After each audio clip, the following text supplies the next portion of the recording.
Patuloy ang paggalugad ng mga Pilipino sa karagatang sakop ng Zamboanga City para mahanap ang katawan ng American vlogger na si Elliot Eastman.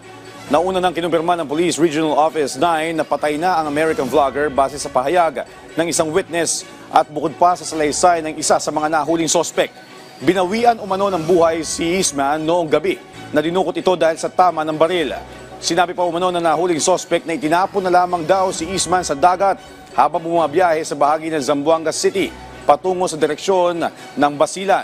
Sa ngayon, hindi pa rin naisasampa ng PRO9 ang murder case laban sa mga sospek dahil hindi pa nila nakikita ang bangkay ng American vlogger.